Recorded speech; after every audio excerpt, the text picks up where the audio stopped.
नमस्कार दोस्तों, मुफ्त के उपचार चैनल में आप सभी लोगों का स्वागत है। आज मैं एक ऐसे विषय को लेकर के आया हूँ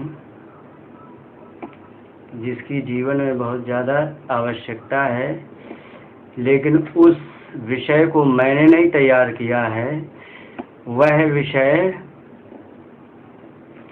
स्कंद पुराण में वर्णित है और ये काशी खंड में है। उसमें प्रश्न किया गया कि हर व्यक्ति को अपने जीवन में गृहस्थ धारण करना चाहिए, लेकिन सुखी और संपन्न गृहस्थ कैसे हो, उसके लिए हम क्या करें और उसकी क्या पहचान करें। तो वहाँ पर कुछ पहचान बताई गई है। तो वहाँ पर पहचान बताई गई।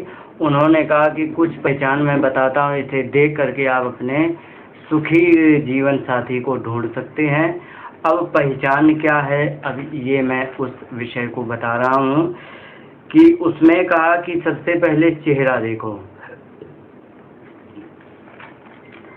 चेहरे में क्या होता है कि किसी का मुंह ये नीचे को बड़ा होता है और ये पतला होता है, और ये भी कुछ बड़ा होता है। किसी का ये दोनों पतले होते हैं, ये ज़्यादा बड़ा होता है। तो अब मैं इसमें बता दूं, ये होता है सतोगुण, ये होता है रजोगुण, ये तमोगुण।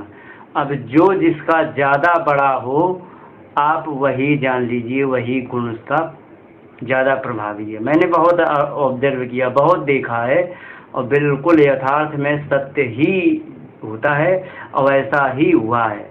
मैंने देखा है कि जिसका ये बड़ा है तो बड़ा शांत होगा, जिसका ये है तो रजोगुणी होगा। रजोगुणी में क्या है, ज़्यादातर अपनी जीती रखने का प्रयास करता है, लेकिन जब नहीं जीत सकता है, कोई बात ज़्यादा अच्छी कह देता है तो उसकी मान भी लेता है।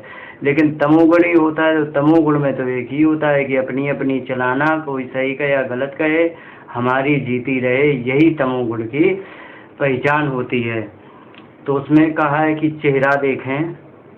चेहरा देखने में अगर जो गोल है और इस प्रकार से जैसा मैंने बताया अभी, कौन सा गुण बढ़ा है उससे आप अंदाज़ा लगा लीजिए, और इसके बाद चेहरा देख करके आप अंदाज़ा लगाए। गोल हो तो अच्छा है, लंबा हो वो अच्छा नहीं होता है, ज़्यादातर दरिद्रता का सूचक होता है लंबा चेहरा एकदम, और गोलाई लिए हो तो ज़्यादा अच्छा है। तो इस प्रकार से, और मैं एक बात और बीच में ये बता दूं कि जितना आप देख सकते हो, मतलब ब्याह के लिए यदि देखने जाओ तो जितना देख सकते हो उतना ही बताने का प्रयास करूँगा।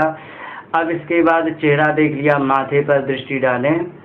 तो अगर जो माथा पुरुषों का तो बड़ा होता है तो वो बुद्धि प्रधान होता है, और यदि स्त्री का माथा बड़ा हो, जैसे ये हमारा है आगे को, तो यदि माथा बड़ा हो तो वह निश्चित ही देवर का नाश करती है। इसके मैंने 2-4 मैंने ऑब्जर्वेशन कर लिए हैं और बिल्कुल सत्य गया है, क्योंकि पुराण की बात झूठ नहीं होती है। मैंने बहुत अच्छी तरह इसका ऑब्जर्व किया है, बिल्कुल सही बात है। एक औरत है, उसका माथा बड़ा है, तो ब्याह होने के ठीक 2 दिन पहले देवर का नाश हुआ, और मैंने कई एक देखे हैं। तो ये है। आवाज़ पर ध्यान दें। आवाज़ यदि साफ है, अच्छा है। किसी की आवाज़ घरघराहट युक्त होती है, मर्दों जैसी होती है, वो आवाज़ ठीक नहीं होती है। उसमें ज़्यादातर स्त्री झगड़ालू होती है, कलह प्रिय होती है, और उसमें किसी के कहे बांधे की नहीं होती है। और अगर जो आवाज़ पतली है, साफ है, अच्छा है। अब इसके बाद नाक पर नज़र डालें। यदि नाक बढ़िया, सुडौल, बराबर है, अच्छी है तो ठीक है। अगर जो नाक बीच में और किनारे मोटी हो, दोनों तरफ किनारे में मोटी हो, बीच में पतली हो, तो ऐसी नाक सबसे खराब होती है, ये अशुभ होती है। लेकिन जिसकी नाक आगे लाल हो, आगे जिसकी नाक लाल होती है, तो वह चुगलखोर होती है, और चपटी भी होती है, किसी की एकदम दबी हुई तो वो चुगलखोर होती है। और बहुत छोटी या बहुत बड़ी नाक, किसी की बिल्कुल छोटी होती, किसी की ज़्यादा बड़ी होती है। तो यदि ज़्यादा छोटी या ज़्यादा बड़ी है तो उसमें औरत कलह प्रिय होती है। अब इसके बाद आप क्या देख सकते हो चेहरे में? चेहरे में देखने के लिए ओंठ आप देख सकते हो। ओंठ में कहा है कि अगर जो ज़्यादा बड़े ना हो, एकदम गाल तक लंबे से कटे हों, वो नहीं, छोटे छोटे होंठ और हल्की मोटाई लिए हों, ज़्यादा मोटे भी नहीं, ज़्यादा पतले भी नहीं, हल्की मोटाई लिए हों, मीडियम में, और चिकने हों, नसों से रहित हों, बहुत अच्छा होता है। और अगर जो नसें दिख रही हैं और ज़्यादा मोटा है तो उसमें ज़्यादातर स्त्री झगड़ालू होती है और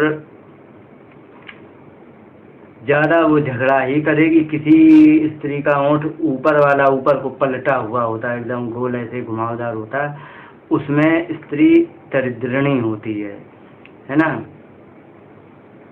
अब गाल देखे तो गाल अगर जो सामान्य हैं, एकदम चिपके नहीं हैं, नसें नहीं दिख रही हैं तो बढ़िया है। अगर जो नसें दिखें तो खराब है।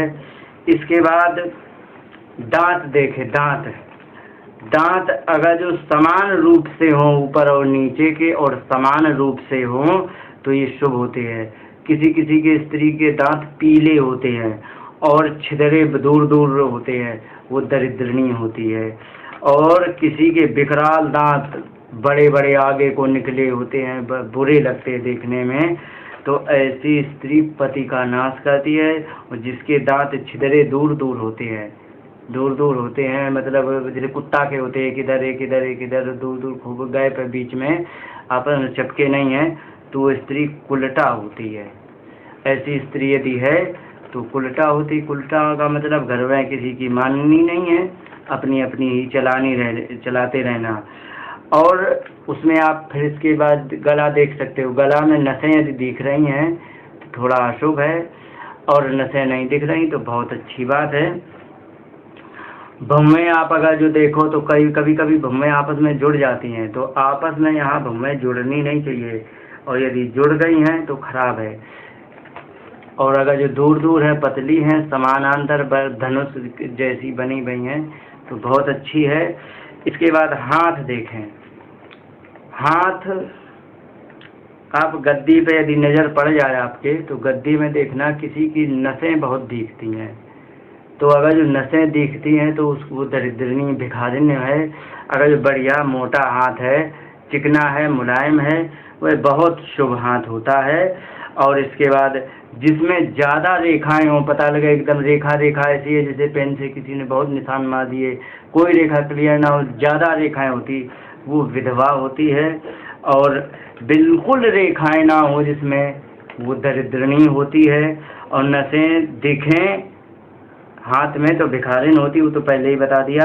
और हाथ के उल्टी तरफ, इस तरफ, हाथ के इस तरफ अगर जो उसकी नसें दिख रही हैं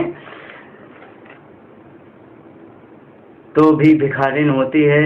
नसें रहित और मुलायम चिकना हाथ है तो बहुत अच्छा है। और नस युक्त है तो वो विधवा होती है। और नस और रोए युक्त है तो वह विधवा होती है। नस नहीं दिख रही हैं, रोए दिख रहे हैं तो पति से दुख पाती है। और अगर जो नस दिख रही है, रोए नहीं दिख रहे तो वो भिखारिन होती है।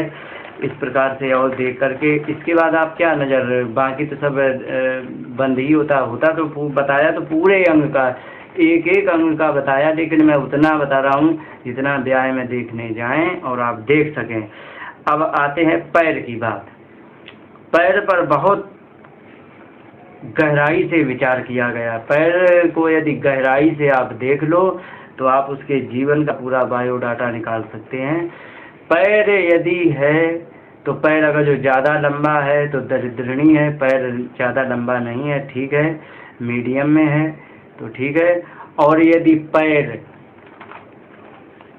मोटा है थोड़ा सा तो एकदम रानी होती है।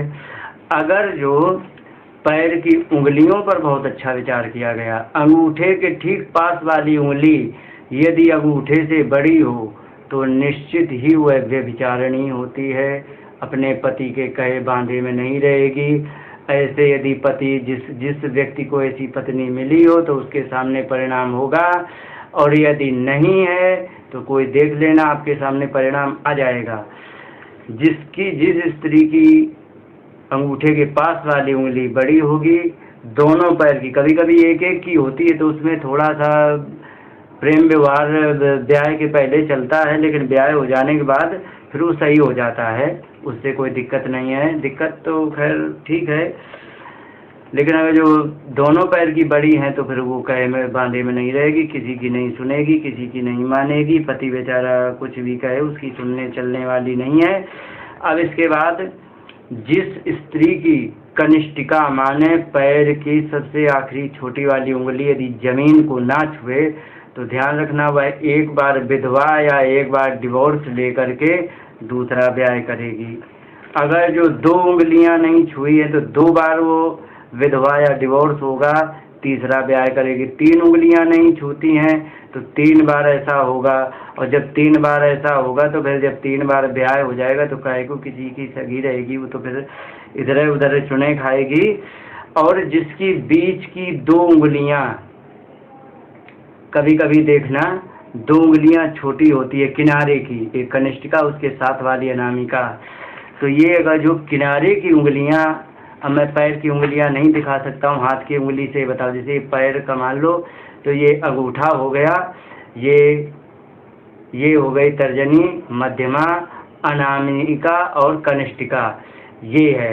अगर जो पैर की उंगलियां ये 2 छोटी छोटी हों वह स्त्री विधवा होती है। और अगर जो पैर में एक उंगली एक के ऊपर चढ़ी हो तो वह बहुत ही कपटिन होती है और किसी की भी वह नहीं सुनेगी और वह किसी की बात नहीं मानती है। अब इसके बाद क्या है, पैर हो गया आपका, पैर में बता दिया है। अगर जो ऊपर नसें दिख रही हैं तमाम और रोएं ज़्यादा हैं और ऊपर पैर में देख लें थोड़ा बहुत अगर नज़र पड़ जाए, अगर जो एकदम घने रोएं हैं तो बहुत ख़राब है, उसके लिए ठीक नहीं है। और कम घने हैं ठीक है, सामान्य है तो चलेगा। और ऊपर पैर ज़्यादा लंबा वो तो बता ही दिया है, उसमें नसें हो तो ख़राब है। और एक चीज़ और बता दें जो अंत में उसमें कहा है, बताया तो बहुत तिल के बारे में भी बताया है उसमें, और उसमें कुंडली भी बना के दिखाई, लेकिन अंत में जो कह दिया है वो मैं आपको बताना चाहूँगा। अंत में ये कह दिया है कि अगर जो कोई एक आध दोष दिखाई पड़े लेकिन वो तुमसे प्रेम बहुत करती हो तो आप उसको कभी मत छोड़ना, उसे आप ब्याह कर लेना। और वो प्रेम पक्का सच्चा होना चाहिए और आपसे लगाव रखती हो तो कोई दोष हो उसमें दब जाता है। सबसे बड़ी बात है प्रेम होना चाहिए। अब बातें तो बहुत कुछ कही हैं लेकिन पूरी बात इसलिए नहीं कह सकता हूँ क्योंकि ब्याह में जाएगा 1 आध घंटे के लिए और बहुत ज़्यादा चाय आज देने के चक्कर में आएगी, इससे ज़्यादा तो आएगी नहीं। इतने में ही आपको इतनी जल्दी क्या देख सकते हो, तो आप इससे लिस्ट बना के ले जा सकते हो, ध्यान से देख सकते हो। और यदि हाथ देखने लगोगे तो ये दुनिया जान जाएगी कि तुम चरित्र उसका स्वभाव और दुनिया नाटक देख रहे, लेकिन दूर से देखने में कोई नहीं जान पाएगा, लेकिन तुम सब जान जाओगे कि इसका क्या है। इसलिए मैंने वीडियो बनाई और आप सभी लोगों इन्हीं शब्दों के साथ विदा चाहते हुए सभी लोगों को जय हिंद, नमस्कार।